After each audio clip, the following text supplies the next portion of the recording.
ಓಂ ಶಾಂತಿ. ಇಂದಿನ ದಿನಾಂಕ 1/1/2025. ಪ್ರಾರ್ಥ ಮುರಳಿ ಬಾಪ್ತಾದ ಮಧುಬನ. ಮಧುರ ಮಕ್ಕಳೇ, ನೀವು ಜ್ಞಾನದ ಮಳೆಯನ್ನು ಸುರಿಸಿ ಹಸಿರನ್ನಾಗಿ ಮಾಡುವಂಥವರಾಗಿದ್ದೀರಿ. ನೀವು ಧಾರಣೆಯನ್ನು ಮಾಡಿ ಮತ್ತು ಮಾಡಿಸುವವರಾಗಬೇಕು.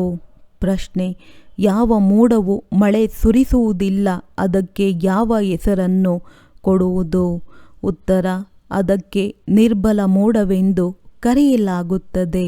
ಯಾರು ದೃಢವಾಗಿರುತ್ತಾರೆ ಅವರು ಮಳೆಯನ್ನು ಸುರಿಸುತ್ತಾರೆ.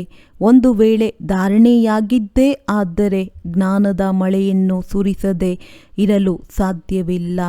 ಯಾರು ಧಾರಣೆ ಮಾಡಿ ಅನ್ಯರಿಗೆ ಮಾಡಿಸುವುದಿಲ್ಲವೋ ಅವರ ಹೊಟ್ಟೆಯು ಬೆನ್ನಿಗೆ ಹೋಗಿ ಅಂಟಿಕೊಂಡಿರುತ್ತದೆ. ಅವರು ಬಡವರಾಗಿರುತ್ತಾರೆ, ಪ್ರಜೆಗಳಾಗಿ ಹೋಗುತ್ತಾರೆ. ಪ್ರಶ್ನೆ: ನೆನಪಿನ ಯಾತ್ರೆಯಲ್ಲಿ ಮುಖ್ಯ ಪರಿಶ್ರಮ ಯಾವುದಿದೆ?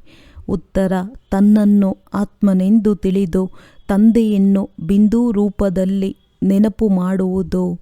ತಂದೆಯು ಯಾರಾಗಿದ್ದಾರೆ, ಹೇಗಿದ್ದಾರೆಯೋ ಅದೇ ಸ್ವರೂಪದಿಂದ ಯಥಾರ್ಥ ನೆನಪು ಮಾಡುವುದರಲ್ಲಿಯೇ ಪರಿಶ್ರಮವಿದೆ. ಗೀತೆ: ಯಾರು ಪ್ರಿಯತಮನ ಜೊತೆ ಇದ್ದಾರೆ? ಓಂ ಶಾಂತಿ. ಹೇಗೆ ಸಾಗರದ ಮೇಲೆ ಮೋಡಗಳಿದೆ ಎಂದರೆ ಆ ಮೋಡಗಳ ತಂದೆಯು ಸಾಗರನಾಗಿದ್ದಾರೆ. ಯಾವ ಮೋಡವು ಸಾಗರದ ಜೊತೆ ಇದೆ ಅವರಿಗಾಗಿಯೇ ಮೇಲೆ ಮಳೆ ಸುರಿಯುತ್ತದೆ. ಆ ಮೋಡವೂ ಸಹ ನೀರನ್ನು ತುಂಬಿಕೊಂಡು ನಂತರ ಮಳೆ ಸುರಿಸುತ್ತದೆ. ನೀವು ಸಾಗರನ ಬಳಿ ತುಂಬಿಕೊಳ್ಳಲು ಬರುತ್ತೀರಿ. ಸಾಗರನ ಮಕ್ಕಳು ಮೋಡಗಳಾಗಿಯೇ ಇದ್ದೀರಿ. ಯಾರು ಮಧುರವಾದ ನೀರನ್ನು ಜ್ಞಾನ ಸೆಳೆದುಕೊಳ್ಳುತ್ತಾರೆ. ಮೋಡಗಳೂ ಸಹ ಅನೇಕ ಪ್ರಕಾರದ್ದಿದೆ. ಕೆಲವು ಬಹಳ ಜೋರಾಗಿ ಮಳೆಯನ್ನು ಸುರಿಸುತ್ತವೆ. ಅವರ ಹೆಸರನ್ನು ಸಹ ಗಾಯನ ಮಾಡಲಾಗುತ್ತದೆ. ಹೇಗೆ ಬಹಳಷ್ಟು ಮಳೆಯಾದರೆ ಮನುಷ್ಯರು ಸಂತೋಷ ಪಡುತ್ತಾರೆ, ಇಲ್ಲಿಯೂ ಸಹ ಹಾಗೆಯೇ ಯಾರು ಒಳ್ಳೆಯ ಮಳೆಯನ್ನು ಸುರಿಸುತ್ತಾರೆಯೋ ಅವರ ಮಹಿಮೆಯಾಗುತ್ತದೆ. ಯಾರು ಮಳೆ ಸುರಿಸುವುದಿಲ್ಲವೋ, ಅನ್ಯರಿಗೆ ಜ್ಞಾನವನ್ನು ಹೇಳುವುದಿಲ್ಲವೋ ಅವರ ಹೃದಯವು ಬಲಹೀನವಾಗಿರುತ್ತದೆ. ಅವರ ಹೊಟ್ಟೆ ತುಂಬುವುದಿಲ್ಲ. ಪೂರ್ಣ ರೀತಿಯಲ್ಲಿ ಧಾರಣೆಯಾಗದೆ ಇರುವುದರಿಂದ ಹೊಟ್ಟೆಯು ಹೋಗಿ ಬೆನ್ನಿಗೆ ಅಂಟಿಕೊಂಡಿರುತ್ತದೆ. ಜ್ಞಾನದಲ್ಲಿ ಬಲಹೀನರಾಗಿರುತ್ತಾರೆ. ಬರಗಾಲವು ಬಂದಿತೆಂದರೆ ಮನುಷ್ಯರ ಹೊಟ್ಟೆಯು ಬೆನ್ನಿಗೆ ಅಂಟಿಕೊಂಡಿರುತ್ತದೆ. ಇಲ್ಲಿಯೂ ಸಹ ಧಾರಣೆ ಮಾಡಿ ಮತ್ತು ಧಾರಣೆಯನ್ನು ಮಾಡಿಸುವುದಿಲ್ಲ ಅಂಥವರ ಹೊಟ್ಟೆಯು ಹೋಗಿ ಬೆನ್ನಿಗೆ ಅಂಟಿಕೊಂಡಿರುತ್ತದೆ.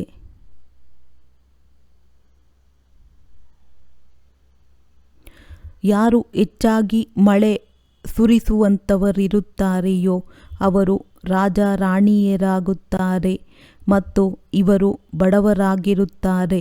ಬಡವರ ಹೊಟ್ಟೆಯು ಬೆನ್ನಿಗೆ ಅಂಟಿಕೊಂಡಿರುತ್ತದೆ. ಮಕ್ಕಳು ಚೆನ್ನಾಗಿ ಧಾರಣೆ ಮಾಡಬೇಕು.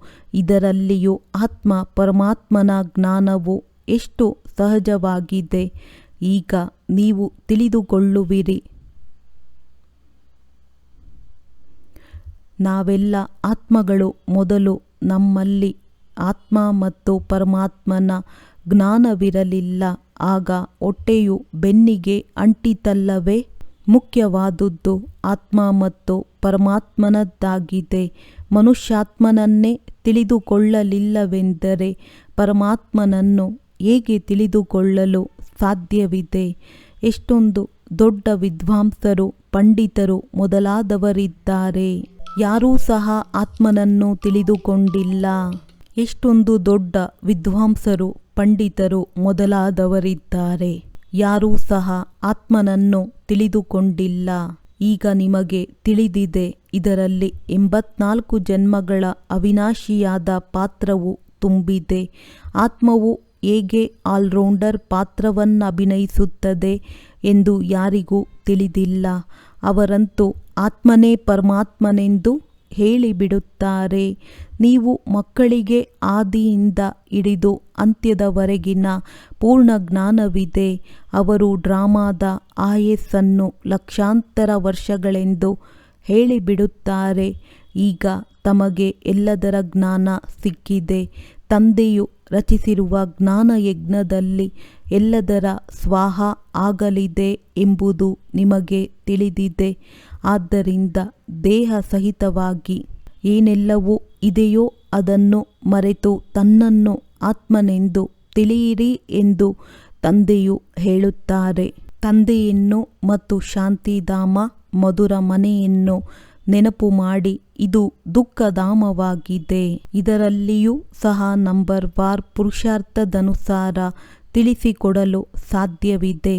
ನೀವು ಜ್ಞಾನದಿಂದ ಸಂಪನ್ನರಾಗಿದ್ದೀರಿ. ಉಳಿದೆಲ್ಲ ಪರಿಶ್ರಮ ನೆನಪಿನ ಮೇಲೆ ಆಧಾರಿತವಾಗಿದೆ.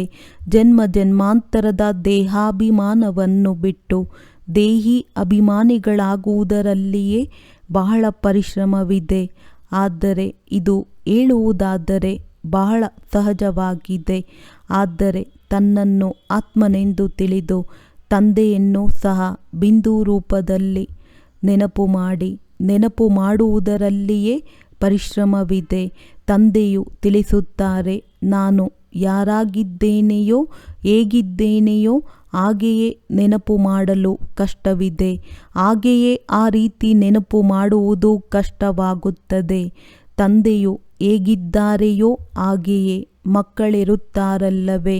ತನ್ನನ್ನು ತಿಳಿದುಕೊಂಡಿದ್ದೇ ಆದರೆ ತಂದೆಯನ್ನು ತಿಳಿದುಕೊಳ್ಳುತ್ತೀರಿ. ನಿಮಗೆ ತಿಳಿದಿದೆ, ಓದಿಸುವಂಥವರು ಒಬ್ಬರೇ ತಂದೆಯಾಗಿದ್ದಾರೆ.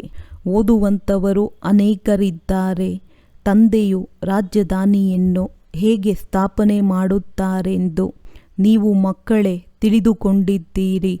ಬಾಕಿ ಉಳಿದ ಶಾಸ್ತ್ರ ಮುಂತಾದವೆಲ್ಲವೂ ಭಕ್ತಿ ಮಾರ್ಗದ ಸಾಮಗ್ರಿಯಾಗಿದೆ. ತಿಳಿಸಿಕೊಡಲು ನಾವು ಹೇಳಬೇಕಾಗುತ್ತದೆ. ಇದರಲ್ಲಿ ತಿರಸ್ಕಾರದ ಯಾವುದೇ ಮಾತಿಲ್ಲ. ಶಾಸ್ತ್ರದಲ್ಲಿಯೂ ಸಹ ಬ್ರಹ್ಮನ ದಿನ ಮತ್ತು ರಾತ್ರಿ ಎಂದು ಹೇಳುತ್ತಾರೆ, ಆದರೆ ತಿಳಿದುಕೊಂಡಿಲ್ಲ. ರಾತ್ರಿ ಮತ್ತು ಹಗಲು ಅರ್ಧ ಅರ್ಧ ಇರುತ್ತದೆ. ಏಣಿಯ ಬಗ್ಗೆ ಎಷ್ಟು ಸಹಜವಾಗಿ ತಿಳಿಸಿಕೊಡಲಾಗುತ್ತದೆ. ಮನುಷ್ಯರು ಭಗವಂತನು ಬಹಳ ಸಮರ್ಥನಾಗಿದ್ದಾರೆ, ಅವರು ಏನು ಬೇಕಾದರೂ ಮಾಡಲು ಸಾಧ್ಯವಿದೆ ಎಂದು ತಿಳಿದುಕೊಂಡಿದ್ದಾರೆ. ಆದರೆ ತಂದೆಯು ನಾನೂ ಸಹ ಡ್ರಾಮಾದ ಬಂಧನದಲ್ಲಿ ಬಂಧಿತನಾಗಿದ್ದೇನೆಂದು ಹೇಳುತ್ತಾರೆ. ಭಾರತದಲ್ಲಿ ಎಷ್ಟೆಲ್ಲ ಆಪತ್ತುಗಳು ಬರುತ್ತವೆ. ಪದೇ ಪದೇ ನಾನು ಬರುತ್ತೇನೆಯೇ, ನನ್ನ ಪಾತ್ರಕ್ಕೂ ಸೀಮಿತವಿದೆ. ಯಾವಾಗ ಹೆಚ್ಚು ದುಃಖವಾಗುತ್ತದೆಯೋ ಆಗ ನಾನು ನನ್ನ ಸಮಯದಲ್ಲಿ ಬರುತ್ತೇನೆ. 1 ಸೆಕೆಂಡಿನ ವ್ಯತ್ಯಾಸವೂ ಆಗುವುದಿಲ್ಲ. ಡ್ರಾಮಾದಲ್ಲಿ ಪ್ರತಿಯೊಬ್ಬರದ್ದು ಅಕ್ಯುರೇಟ್ ಪಾತ್ರವು ನೋಂದಣಿಯಾಗಿದೆ. ಇದು ಶ್ರೇಷ್ಠಾತಿ ಶ್ರೇಷ್ಠ ತಂದೆಯ ಅವತರಣೆಯಾಗಿದೆ. ನಂತರ ನಂಬರ್ ವಾರ್ ಎಲ್ಲರೂ ಬರುತ್ತಾರೆ. ಕಡಿಮೆ ಶಕ್ತಿಯುಳ್ಳಂಥವರೂ ಬರುತ್ತಾರೆ.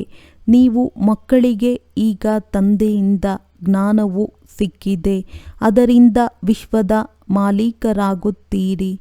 ನಿಮ್ಮಲ್ಲಿಯೂ ಸಂಪೂರ್ಣ ಶಕ್ತಿಯು ಬಂದು ಬಿಡುತ್ತದೆ. ಪುರುಷಾರ್ಥವನ್ನು ಮಾಡಿ ನೀವು ತಮೋಪ್ರಧಾನರಿಂದ ಸತೋಪ್ರಧಾನರಾಗಿ ಬಿಡುತ್ತೀರಿ. ಬೇರೆಯವರದ್ದು ಪಾತ್ರವೇ ಇಲ್ಲ. ನಾಟಕವು ಮುಖ್ಯವಾದುದಾಗಿದೆ. ಇದರ ಜ್ಞಾನವು ನೀವು ಮಕ್ಕಳಿಗೆ ಈಗ ಸಿಗುತ್ತದೆ. ಉಳಿದೆಲ್ಲವೂ ಭೌತಿಕತೆಯಿಂದ ಕೂಡಿದೆ, ಏಕೆಂದರೆ ಇದೆಲ್ಲವನ್ನು ಈ ಕಣ್ಣಿನಿಂದ ನೋಡಲಾಗುತ್ತದೆ. ವಿಶ್ವದಲ್ಲಿ ಅತ್ಯದ್ಭುತವಾದವರು ತಂದೆಯಾಗಿದ್ದಾರೆ. ಅವರು ಮತ್ತೆ ಸ್ವರ್ಗವನ್ನೇ ರಚನೆ ಮಾಡುತ್ತಾರೆ. ಅದನ್ನು ಸ್ವರ್ಗ, ಪ್ಯಾರಡೈಸ್ ಎಂದು ಕರೆಯುತ್ತಾರೆ. ಅದರದ್ದು ಎಷ್ಟೊಂದು ಮಹಿಮೆ ಇದೆ. ತಂದೆ ಮತ್ತು ತಂದೆಯ ರಚನೆಯದ್ದು ಬಹಳ ಮಹಿಮೆ ಇದೆ. ಶ್ರೇಷ್ಠಾತಿ ಶ್ರೇಷ್ಠ ಭಗವಂತನಾಗಿದ್ದಾರೆ. ಶ್ರೇಷ್ಠಾತಿ ಶ್ರೇಷ್ಠ ಸ್ವರ್ಗದ ರಚನೆಯನ್ನು ತಂದೆಯು ಹೇಗೆ ಮಾಡುತ್ತಾರೆ? ಇದು ಯಾರೂ ಸಹ ಸ್ವಲ್ಪವೂ ತಿಳಿದುಕೊಂಡಿಲ್ಲ. ಮಧುರಾತಿ ಮಧುರ ಮಕ್ಕಳೂ ಸಹ ನಂಬರ್ ವಾರ್ ಪುರುಷಾರ್ಥದನುಸಾರ ತಿಳಿದುಕೊಂಡಿದ್ದೀರಿ. ಮತ್ತೆ ಅದರನುಸಾರವಾಗಿ ಪದವಿಯನ್ನು ಪಡೆಯುತ್ತೀರಿ. ಯಾರು ಪುರುಷಾರ್ಥವನ್ನು ಮಾಡಿದ್ದಾರೆಯೋ ಅವರು ಡ್ರಾಮಾ ಅನುಸಾರವೇ ಮಾಡುತ್ತಾರೆ. ಪುರುಷಾರ್ಥದ ವಿನಃ ಏನೂ ಸಿಗಲು ಸಾಧ್ಯವಿಲ್ಲ. ಕರ್ಮದ ವಿನಃ 1 ಸೆಕೆಂಡ್ ಸಹ ಇರಲು ಸಾಧ್ಯವಿಲ್ಲ. ಅವರು ಹಠಯೋಗ ಪ್ರಾಣಾಯಾಮ ಮಾಡುತ್ತಾರೆ. ಇದರಿಂದ ಜಡವಾಗಿ ಬಿಡುತ್ತಾರೆ. ಒಳಗಡೆ ಇರುತ್ತಾರೆ. ಮೇಲೆ ಮಣ್ಣನ್ನು ಹಾಕಲಾಗುತ್ತದೆ. ಮಣ್ಣಿನ ಮೇಲೆ ನೀರನ್ನು ಹಾಕಿದಾಗ ಹುಲ್ಲು ಬೆಳೆಯುತ್ತದೆ. ಆದರೂ ಇದರಿಂದ ಯಾವುದೇ ಲಾಭವಿಲ್ಲ. ಎಷ್ಟು ದಿನ ಹಾಗೆಯೇ ಕುಳಿತುಕೊಂಡಿರುತ್ತಾರೆ? ಕರ್ಮವನ್ನಂತೂ ಮಾಡಲೇಬೇಕು. ಕರ್ಮ ಸನ್ಯಾಸಿಗಳಂತೂ ಯಾರೂ ಆಗಲು ಸಾಧ್ಯವಿಲ್ಲ. ಬಲೆ ಅಡಿಗೆ ಮುಂತಾದುವನ್ನು ಮಾಡುವುದಿಲ್ಲ. ಆದ್ದರಿಂದ ಅವರಿಗೆ ಕರ್ಮ ಸನ್ಯಾಸಿಗಳೆಂದು ಹೇಳಿಬಿಡುತ್ತಾರೆ. ಇದು ಸಹ ಡ್ರಾಮಾದಲ್ಲಿ ಅವರ ಪಾತ್ರವಿದೆ. ಈ ನಿವೃತ್ತಿ ಮಾರ್ಗದವರು ಇಲ್ಲವೆಂದಿದ್ದರೆ ಭಾರತದ ಸ್ಥಿತಿ ಏನಾಗುತ್ತಿತ್ತು? ಭಾರತವು ನಂಬರ್ 1 ಪವಿತ್ರವಾಗಿತ್ತು. ತಂದೆಯು ಮೊಟ್ಟ ಮೊದಲು ಪವಿತ್ರತೆಯನ್ನು ಸ್ಥಾಪನೆ ಮಾಡುತ್ತಾರೆ. ಅದು ಪುನಃ ಅರ್ಧಕಲ್ಪ ನಡೆಯುತ್ತದೆ. ಅವಶ್ಯವಾಗಿ ಸತ್ಯಯುಗದಲ್ಲಿ ಒಂದು ಧರ್ಮ, ಒಂದು ರಾಜ್ಯವಿತ್ತು. ಪುನಃ ಈಗ ದೈವಿ ರಾಜ್ಯವು ಮತ್ತೆ ಸ್ಥಾಪನೆಯಾಗುತ್ತಿದೆ. ಇಂತಹ ಒಳ್ಳೊಳ್ಳೆಯ ಸ್ಲೋಗನ್ಗಳನ್ನು ಮಾಡಿಸಿ ಮನುಷ್ಯರನ್ನು ಎಚ್ಚರಿಸಬೇಕಾಗಿದೆ. ಪುನಃ ದೇವತಾ ರಾಜ್ಯ ಭಾಗ್ಯವನ್ನು ಪಡೆದುಕೊಳ್ಳಲು ಬನ್ನಿ ಎಂದು ತಿಳಿಸಿ. ಈಗ ನೀವು ಎಷ್ಟು ಚೆನ್ನಾಗಿ ತಿಳಿಸುತ್ತೀರಿ. ಕೃಷ್ಣನನ್ನು ಶ್ಯಾಮಸುಂದರ ಎಂದು ಏಕೆ ಕರೆಯಲಾಗುತ್ತದೆ? ಇದು ಸಹ ಈಗ ನೀವು ತಿಳಿದುಕೊಂಡಿದ್ದೀರಿ. ಇತ್ತೀಚಿನ ದಿನಗಳಲ್ಲಿ ಇಂತಹ ಹೆಸರುಗಳನ್ನು ಬಹಳಷ್ಟು ಇಟ್ಟುಕೊಳ್ಳುತ್ತಾರೆ. ಕೃಷ್ಣನೊಂದಿಗೆ ಕಾಂಪಿಟೇಷನ್ ಮಾಡುತ್ತಾರೆ. ಪತಿತ ರಾಜರು ಹೇಗೆ ಪಾವನ ರಾಜರುಗಳ ಮುಂದೆ ಹೋಗಿ ತಲೆಬಾಗುತ್ತಾರೆ. ಆದರೆ ಅವರು ಏನನ್ನಾದರೂ ತಿಳಿದುಕೊಂಡಿದ್ದಾರಾ? ಯಾರು ಪೂಜ್ಯರಿದ್ದರೋ ಅವರೇ ಪೂಜಾರಿಗಳಾಗುತ್ತಾರೆಂಬುದನ್ನು ನೀವು ಮಕ್ಕಳಿಗೆ ತಿಳಿದಿದೆ. ಈಗ ನೀವು ಮಕ್ಕಳ ಬುದ್ಧಿಯಲ್ಲಿ ಇಡೀ ಚಕ್ರವಿದೆ. ಇದು ನೆನಪಿದ್ದರೂ ಸಾಕು. ಸ್ಥಿತಿಯು ಬಹಳ ಚೆನ್ನಾಗಿರುತ್ತದೆ. ಆದರೆ ಮಾಯೆಯು ಸ್ಮರಣೆ ಮಾಡಲು ಬಿಡುವುದಿಲ್ಲ, ಮರೆಸಿಬಿಡುತ್ತದೆ. ಸದಾಕಾಲ ಹರ್ಷಿತ ಮುಖವಾಗಿರುತ್ತದೆ ಎಂದರೆ ನಿಮ್ಮನ್ನು ದೇವತೆಗಳೆಂದು ಕರೆಯಲಾಗುತ್ತದೆ. ಲಕ್ಷ್ಮೀ ನಾರಾಯಣ ಚಿತ್ರವನ್ನು ನೋಡಿ ಎಷ್ಟೊಂದು ಖುಷಿಯಾಗುತ್ತದೆ. ರಾಧಾ ಕೃಷ್ಣ ಅಥವಾ ರಾಮ ಸೀತೆಯರನ್ನು ನೋಡಿದಾಗ ಇಷ್ಟೊಂದು ಖುಷಿಯಾಗುವುದಿಲ್ಲ. ಏಕೆಂದರೆ ಕೃಷ್ಣನಿಗೆ ಶಾಸ್ತ್ರದಲ್ಲಿ ಅಲ್ಲಸಲ್ಲದ ಮಾತುಗಳನ್ನು ಬರೆದಿದ್ದಾರೆ. ಈ ಬಾಬಾ ಬ್ರಹ್ಮರವರೂ ಸಹ ಶ್ರೀನಾರಾಯಣನಾಗುತ್ತಾರೆ. ಬಾಬಾ ಲಕ್ಷ್ಮೀನಾರಾಯಣರ ಚಿತ್ರವನ್ನು ನೋಡಿ ಸಂತೋಷ ಪಡುತ್ತಾರೆ. ಇನ್ನೆಷ್ಟು ಸಮಯ ಈ ಹಳೆಯ ಶರೀರದಲ್ಲಿರುತ್ತೇವೆ, ಮತ್ತೆ ಹೋಗಿ ರಾಜಕುಮಾರರಾಗುತ್ತೇವೆ. ಮಕ್ಕಳೂ ಸಹ ಈ ರೀತಿ ತಿಳಿಯಬೇಕು. ಈ ಗುರಿ ದೇಹವಿದೆಯಲ್ಲವೇ? ಇದನ್ನು ಕೇವಲ ನೀವೇ ತಿಳಿದುಕೊಂಡಿದ್ದೀರಿ. ಖುಷಿಯಲ್ಲಿ ಎಷ್ಟೊಂದು ಗದ್ಗದಿತರಾಗಬೇಕು. ಎಷ್ಟು ಓದುತ್ತೀರೋ ಅಷ್ಟು ಶ್ರೇಷ್ಠ ಪದವಿಯನ್ನು ಪಡೆಯುತ್ತೀರಿ. ಓದಲಿಲ್ಲವೆಂದರೆ ಯಾವ ಪದವಿಯೂ ಸಿಗುತ್ತದೆ?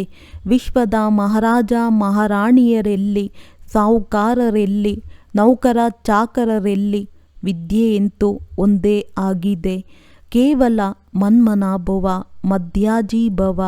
ತಂದೆ ಮತ್ತು ಆಸ್ತಿ, ನೆನಪು ಮತ್ತು ಜ್ಞಾನ. ಇವರಿಗೆ ಬ್ರಹ್ಮ ಎಷ್ಟೊಂದು ಸಂತೋಷವಾಯಿತು. ತಂದೆಗೆ ಬ್ರಹ್ಮ ಅಲ್ಲ ಸಿಕ್ಕಿದರು. ಆಗ ತನ್ನದೆಲ್ಲವನ್ನೂ ಕೊಟ್ಟು ಬಿಟ್ಟರು. ಎಷ್ಟೊಂದು ದೊಡ್ಡ ಲಾಟರಿ ಸಿಕ್ಕಿತು.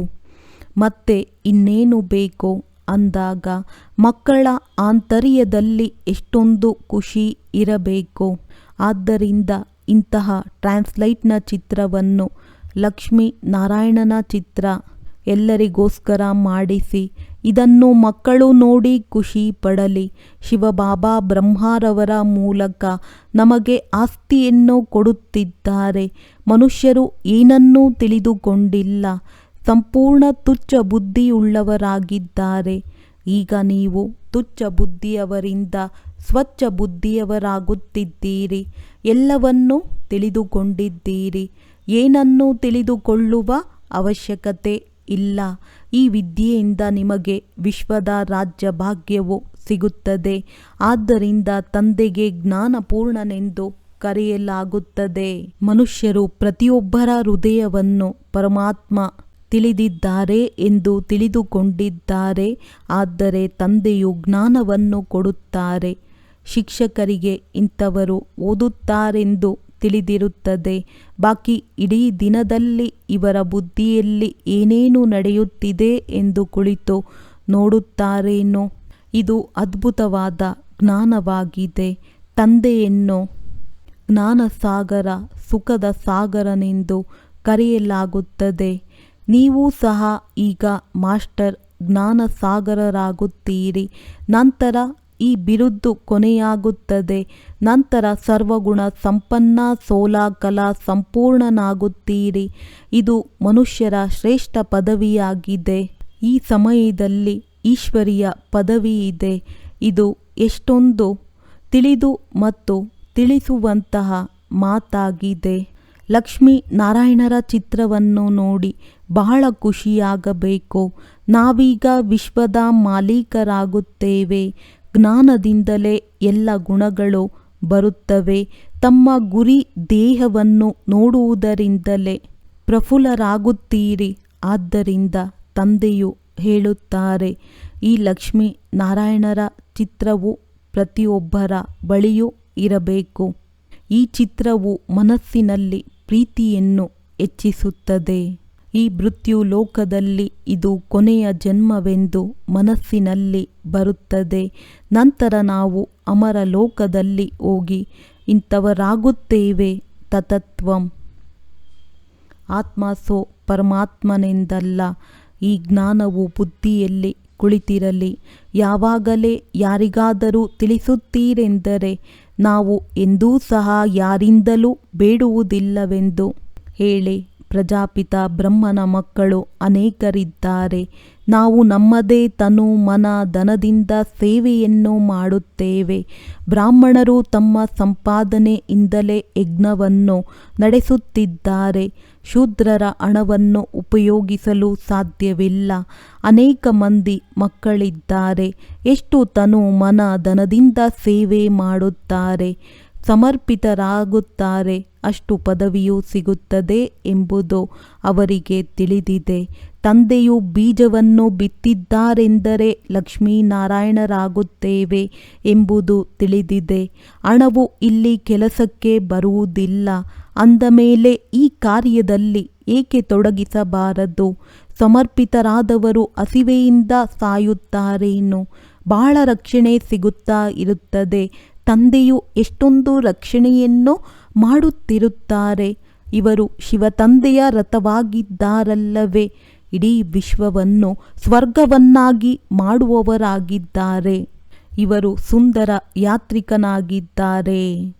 ಪರಮಪಿತ ಪರಮಾತ್ಮನು ಬಂದು ಎಲ್ಲರನ್ನೂ ಸುಂದರರನ್ನಾಗಿ ಮಾಡುತ್ತಾರೆ. ನೀವು ಕಪ್ಪಾದವರಿಂದ ಸುಂದರರಾಗಿ ಬಿಡುತ್ತೀರಲ್ಲವೇ? ಎಂತಹ ಸುಂದರ ಪ್ರಿಯತಮನಾಗಿದ್ದಾರೆ. ಅವರು ಬಂದು ಎಲ್ಲರನ್ನೂ ಸುಂದರರನ್ನಾಗಿ ಮಾಡಿಬಿಡುತ್ತಾರೆ. ಅವರ ಮೇಲೆ ಬಲಿಹಾರಿಯಾಗಿ ಬಿಡಬೇಕು. ನೆನಪು ಮಾಡುತ್ತಾ ಇರಬೇಕು. ಹೇಗೆ ಆತ್ಮನನ್ನು ನೋಡಲು ಸಾಧ್ಯವಿಲ್ಲ, ತಿಳಿದುಕೊಳ್ಳಬಹುದು. ಹಾಗೆಯೇ ಪರಮಾತ್ಮನನ್ನು ಸಹ ತಿಳಿದುಕೊಳ್ಳಬಹುದಷ್ಟೇ. ನೋಡುವವರಾಗಿದ್ದರೆ ಆತ್ಮ ಪರಮಾತ್ಮ ಇಬ್ಬರೂ ನೋಡುವವರಾಗಿದ್ದರೆ ಆತ್ಮ ಪರಮಾತ್ಮ ಇಬ್ಬರೂ ಒಂದೇ ರೀತಿ ಬಿಂದುವಾಗಿದ್ದಾರೆ. ಉಳಿದೆಲ್ಲವೂ ಜ್ಞಾನವಾಗಿದೆ. ಇದು ಬಹಳ ತಿಳಿದುಕೊಳ್ಳುವ ಮಾತಾಗಿದೆ. ಮಕ್ಕಳ ಬುದ್ಧಿಯಲ್ಲಿ ಇದು ಕುಳಿತುಕೊಳ್ಳಬೇಕು. ಬುದ್ಧಿಯಲ್ಲಿ ನಂಬರ್ ವಾರ್ ಪುರುಷಾರ್ಥದನುಸಾರ ಧಾರಣೆಯಾಗುತ್ತದೆ. ವೈದ್ಯರಿಗೂ ಸಹ ಔಷಧಿಯು ನೆನಪಿರುತ್ತದೆ ಎಲ್ಲವೇ. ಆ ಸಮಯದಲ್ಲಿ ಕುಳಿತು ಪುಸ್ತಕವನ್ನು ನೋಡುವುದಿಲ್ಲ. ವೈದ್ಯರಿಗೂ ಸಹ ವಿಷಯಗಳಿರುತ್ತವೆ. ಬ್ಯಾರಿಸ್ಟರ್ಗಳ ಬಳಿಯೂ ವಿಷಯಗಳಿರುತ್ತವೆ. ನಿಮ್ಮ ಬಳಿಯೂ ಯಾವುದರ ಬಗ್ಗೆ ತಿಳಿಸಬೇಕೆಂದು ವಿಷಯಗಳಿರುತ್ತವೆ. ಕೆಲವರಿಗೆ ಕೆಲವೊಂದು ವಿಚಾರಗಳು ಲಾಭದಾಯಕವೆಂದು ಅನಿಸುತ್ತದೆ. ಕೆಲವರಿಗೆ ಕೆಲವೊಂದು ವಿಕಾರಗಳಿಂದ ಬಾಣವು ನಾಟುತ್ತದೆ. ಜ್ಞಾನ ಬಿಂದುಗಳಂತೂ ಅನೇಕ ಇವೆ. ಯಾರು ಚೆನ್ನಾಗಿ ಧಾರಣೆ ಮಾಡುತ್ತಾರೆಯೋ ಅವರು ಚೆನ್ನಾಗಿ ಸೇವೆ ಮಾಡುತ್ತಾರೆ. ಅರ್ಧಕಲ್ಪದಿಂದ ಮಹಾರೋಗಿಗಳಾಗಿದ್ದಾರೆ. ಆತ್ಮವು ಪತಿತವಾಗಿ ಬಿಟ್ಟಿದೆ. ಅದಕ್ಕಾಗಿ ಒಬ್ಬರೇ ಅವಿನಾಶಿ ಸರ್ಜನ್ ಔಷಧಿಯನ್ನು ಕೊಡುತ್ತಾರೆ. ಅವರು ಸದಾಕಾಲದ ಸರ್ಜನ್ ಆಗಿರುತ್ತಾರೆ. ಅವರು ಎಂದೂ ರೋಗಿಯಾಗುವುದಿಲ್ಲ. ಉಳಿದೆಲ್ಲರೂ ರೋಗಿಗಳಾಗುತ್ತಾರೆ. ಅವಿನಾಶಿ ಸರ್ಜನ್ ಒಮ್ಮೆಲೇ ಬಂದು ಮನ್ಮನಾಭೋಧ ಇಂಜೆಕ್ಷನ್ ಹಾಕುತ್ತಾರೆ. ಎಷ್ಟೊಂದು ಸಹಜವಾಗಿದೆ. ಸದಾಕಾಲ ನಿಮ್ಮ ಜೇಬಿನಲ್ಲಿ ಚಿತ್ರಗಳನ್ನಿಟ್ಟುಕೊಳ್ಳಿ. ಬ್ರಹ್ಮ ತಂದೆಯು ನಾರಾಯಣ ಪೂಜಾರಿಯಾಗಿದ್ದರು. ಲಕ್ಷ್ಮಿಯ ಚಿತ್ರವನ್ನು ತೆಗೆದು ಒಬ್ಬನೇ ನಾರಾಯಣನ ಚಿತ್ರವನ್ನಿಟ್ಟುಕೊಂಡರು. ನಾನು ಯಾರ ಪೂಜೆಯನ್ನು ಮಾಡುತ್ತಿದ್ದೆನೋ ಅದೇ ನಾನಾಗುತ್ತಿದ್ದೇನೆ ಎಂಬುದು ಈಗ ತಿಳಿಯುತ್ತದೆ. ಲಕ್ಷ್ಮಿಗೆ ವಿದಾಯಿ ಕೊಟ್ಟರೆಂದರೆ ನಾನು ಲಕ್ಷ್ಮಿಯಾಗುವುದಿಲ್ಲವೆಂದು ಪಕ್ಕ ಆಯಿತು. ಲಕ್ಷ್ಮಿಯು ಕುಳಿತು ಕಾಲನ್ನು ಒತ್ತುವ ಚಿತ್ರವು ಇಷ್ಟವಾಗುತ್ತಿರಲಿಲ್ಲ. ಅದನ್ನು ನೋಡಿ ಪುರುಷರು ಸ್ತ್ರೀಯರಿಂದ ಕಾಲನ್ನೊತ್ತಿಸಿಕೊಳ್ಳುತ್ತಾರೆ. ಲಕ್ಷ್ಮಿಯು ಅಲ್ಲಿ ಈ ರೀತಿ ಕಾಲನ್ನು ಒತ್ತುತ್ತಾಳೆಯೇ? ಈ ರೀತಿ ಪದ್ಧತಿಗಳೆಲ್ಲವೂ ಅಲ್ಲಿರುವುದಿಲ್ಲ. ಈ ಪದ್ಧತಿಗಳೆಲ್ಲವೂ ರಾವಣನ ರಾಜ್ಯದ್ದಾಗಿದೆ. ಈ ಚಿತ್ರದಲ್ಲಿ ಎಲ್ಲದರ ಜ್ಞಾನವಿದೆ. ಮೇಲೆ ತ್ರಿಮೂರ್ತಿಯೂ ಸಹ ಇದ್ದಾರೆ. ಈ ಜ್ಞಾನವನ್ನು ಇಡೀ ದಿನ ಸ್ಮರಣೆ ಮಾಡಿ. ಆಗ ಬಹಳ ಆಶ್ಚರ್ಯವೆನಿಸುತ್ತದೆ. ಭಾರತವು ಈಗ ಸ್ವರ್ಗವಾಗುತ್ತಿದೆ. ಎಷ್ಟು ಒಳ್ಳೆಯ ತಿಳುವಳಿಕೆ ಇದೆ. ಆದರೆ ಮನುಷ್ಯರ ಬುದ್ಧಿಯಲ್ಲಿ ಏಕೆ ಕುಳಿತುಕೊಳ್ಳುವುದಿಲ್ಲ ಎಂಬುದು ಗೊತ್ತಿಲ್ಲ. ಬೆಂಕಿಯು ಬಹಳ ಜೋರಾಗಿ ಹತ್ತಿಕೊಳ್ಳುತ್ತದೆ. ಬೊಂಬಿನ ಕಾಡಿಗೆ ಬೆಂಕಿ ಬೀಳುವುದಿದೆ. ರಾವಣ ರಾಜ್ಯವು ಸಂಪೂರ್ಣ ಸಮಾಪ್ತಿಯಾಗಬೇಕು. ಯಜ್ಞದಲ್ಲಿ ಪವಿತ್ರ ಬ್ರಾಹ್ಮಣರು ಬೇಕು. ಇದು ಬಹಳ ದೊಡ್ಡ ಯಜ್ಞವಾಗಿದೆ. ಇದು ಇಡೀ ವಿಶ್ವದಲ್ಲಿಯೇ ಪವಿತ್ರತೆಯನ್ನು ತರುವಂಥದ್ದಾಗಿದೆ. ಆ ಬ್ರಾಹ್ಮಣರೂ ಸಹ ತಮ್ಮನ್ನು ಬ್ರಹ್ಮನ ಸಂತಾನರೆಂದು ಹೇಳಿಕೊಳ್ಳುತ್ತಾರೆ. ಆದರೆ ಅವರು ಕುಕ ವಂಶಾವಳಿಗಳಾಗಿದ್ದಾರೆ. ಬ್ರಹ್ಮನ ಸಂತಾನರಂತೂ ಪವಿತ್ರ ಮುಖ ವಂಶಾವಳಿಗಳಾಗಿದ್ದರಲ್ಲವೇ ಅವರಿಗೆ ಇದನ್ನು ತಿಳಿಸಿಕೊಡಬೇಕು. ಒಳ್ಳೆಯದು. ಮಧುರಾತಿ ಮಧುರ ಅಗಲಿ ಹೋಗಿ ಮರಳಿ ಸಿಕ್ಕಿರುವಂತಹ ಮಕ್ಕಳಿಗೆ ಪ್ರೀತಿಯ ಮಾತ್ಪಿತಾ ಬಾಪ್ತಾದಾರವರ ನೆನಪು, ಪ್ರೀತಿ ಹಾಗೂ ನಮಸ್ತೆ. ಆತ್ಮೀಯ ಮಕ್ಕಳಿಗೆ ಆತ್ಮೀಯ ತಂದೆಯ ನಮಸ್ತೆ. ಧಾರಣೆಗಾಗಿ ಮುಖ್ಯ ಸಾರ: ಸ್ವಚ್ಛ ಬುದ್ಧಿಯುಳ್ಳವರಾಗಿ ಅದ್ಭುತ ಜ್ಞಾನವನ್ನು ಧಾರಣೆ ಮಾಡಿ ತಂದೆಯ ಸಮಾನ ಮಾಸ್ಟರ್ ಜ್ಞಾನ ಸಾಗರರಾಗಬೇಕು. ಜ್ಞಾನದಿಂದ ಸರ್ವ ಗುಣಗಳನ್ನು ಸ್ವಯಂನಲ್ಲಿ ಧಾರಣೆ ಮಾಡಿಕೊಳ್ಳಬೇಕು. ಹೇಗೆ ತಂದೆಯು ತನು ಮನ ಧನವನ್ನು ಸೇವೆಯಲ್ಲಿ ತೊಡಗಿಸಿದ್ದರು, ಸಮರ್ಪಿತ ಮಾಡಿದರು, ಹಾಗೆಯೇ ತಂದೆಯ ಸಮಾನ ತನ್ನದೆಲ್ಲವನ್ನು ಈಶ್ವರಿಯ ಸೇವೆಯಲ್ಲಿ ಸಫಲ ಮಾಡಬೇಕು. ಸದಾ ಪ್ರಫುಲ್ಲಿತರಾಗಿರಲು ಗುರಿ ದೇಹದ ಚಿತ್ರವನ್ನು ಜೊತೆಯಲ್ಲಿಟ್ಟುಕೊಳ್ಳಬೇಕು. ವರದಾನ: ಏಕರಸ ಸ್ಥಿತಿಯ ಮೂಲಕ ಸದಾ ಒಬ್ಬ ತಂದೆಗೆ ಫಾಲೋ ಫಾದರ್ ಮಾಡುವಂತಹ ಪ್ರಸನ್ನ ಚಿತ್ತಭವ. ನೀವು ಮಕ್ಕಳಿಗಾಗಿ ಬ್ರಹ್ಮ ತಂದೆಯ ಜೀವನವು ಅಕ್ಯುರೇಟ್ ಕಂಪ್ಯೂಟರ್ ಆಗಿದೆ. ಹೇಗೆ ಇತ್ತೀಚೆಗೆ ಕಂಪ್ಯೂಟರ್ ಮೂಲಕ ಪ್ರತಿಯೊಬ್ಬರೂ ಪ್ರಶ್ನೆಗೆ ಉತ್ತರ ಕೇಳುತ್ತಾರೆ, ಹಾಗೆಯೇ ಮನಸ್ಸಿನಲ್ಲಿ ಯಾವಾಗ ಯಾವುದೇ ಪ್ರಶ್ನೆ ಎದ್ದೇಳುತ್ತದೆ ಏನು, ಏಕೆ, ಹೇಗೆ ಎನ್ನುವುದರ ಬದಲಾಗಿ ಬ್ರಹ್ಮ ತಂದೆಯ ಜೀವನರೂಪಿ ಕಂಪ್ಯೂಟರನ್ನು ನೋಡಿ ಏನು ಮತ್ತು ಹೇಗೆ ಎನ್ನುವ ಪ್ರಶ್ನೆ ಹೀಗೆ ಎನ್ನುವುದರಲ್ಲಿ ಬದಲಾಗಿ ಬಿಡುವುದು. ಪ್ರಶ್ನಚಿತ್ತರಾಗುವ ಬದಲಾಗಿ ಪ್ರಸನ್ನಚಿತ್ತರಾಗಿ ಬಿಡುವರು. ಪ್ರಸನ್ನಚಿತ್ತ ಅರ್ಥಾತ್ ಏಕರಸ ಸ್ಥಿತಿಯಲ್ಲಿ ಒಬ್ಬ ತಂದೆಯನ್ನು ಫಾಲೋ ಮಾಡುವವರು. ಸ್ಲೋಗನ್: ಆತ್ಮಿಕ ಶಕ್ತಿಯ ಆಧಾರದ ಮೇಲೆ ಸದಾ ಸ್ವಸ್ಥರಾಗಿರುವ ಅನುಭವ ಮಾಡಿ. ಸೂಚನೆ: ಎಲ್ಲ ಬ್ರಹ್ಮವತ್ಸರು 1 ಜನವರಿಯಿಂದ 31 ಜನವರಿ 2025 ವಿಶೇಷ ಅಂತರ್ಮುಖತೆಯ ಗುಹೆಯಲ್ಲಿ ಕುಳಿತು ಯೋಗ ತಪಸ್ಯ ಮಾಡುತ್ತಾ ಇಡೀ ವಿಶ್ವಕ್ಕೆ ತಮ್ಮ ಶಕ್ತಿಶಾಲಿ ಮನಸ್ಸ ಮೂಲಕ ವಿಶೇಷ ಸಕಾಶ ಕೊಡುವಂತಹ ಸೇವೆಯನ್ನು ಮಾಡಿರಿ. ಇದೇ ಲಕ್ಷ್ಯದಿಂದ ಈ ತಿಂಗಳಿನ ಪತ್ರಪುಷ್ಪದಲ್ಲಿ ಕಳುಹಿಸಿರುವಂತಹ ಅವ್ಯಕ್ತ ಸೂಚನೆಗಳನ್ನು ಪ್ರತಿದಿನದ ಮುರುಳಿಯ ಕೆಳಗಡೆ ಕೊಡಲಾಗುವುದು. ನೀವು ಈ ಪಾಯಿಂಟ್ಸ್ಗಳ ಮೇಲೆ ವಿಶೇಷ ಮನನ ಚಿಂತನೆ ಮಾಡುತ್ತಾ ಮನಸ ಸೇವೆಯ ಅನುಭವಿಗಳಾಗಿ ತಮ್ಮ ಶಕ್ತಿಶಾಲಿ ಮನಸ ಮೂಲಕ ಸಕಾಶ ಕೊಡುವ ಸೇವೆಯನ್ನು ಮಾಡಿರಿ. ನೀವು ಶಾಂತಿದೂತನ ಮಕ್ಕಳಾಗಿದ್ದೀರಿ. ಎಲ್ಲೇ ಇರಿ, ನಡೆಯುತ್ತಾ ತಿರುಗಾಡುತ್ತಾ ಸದಾ ತಮ್ಮನ್ನು ಶಾಂತಿಯ ದೂತರೆಂದು ತಿಳಿದು ನಡೆಯಿರಿ. ಯಾರು ಸ್ವಯಂ ಶಾಂತ ಸ್ವರೂಪ ಶಕ್ತಿಶಾಲಿ ಸ್ವರೂಪದಲ್ಲಿ ಸ್ಥಿತರಾಗುತ್ತಾರೆ ಅವರೇ ಅನ್ಯರಿಗೂ ಶಾಂತಿ ಮತ್ತು ಶಕ್ತಿಯ ಸಕಾಶ ಕೊಡುತ್ತಿರುತ್ತಾರೆ. ಒಳ್ಳೆಯದು. ಓಂ ಶಾಂತಿ.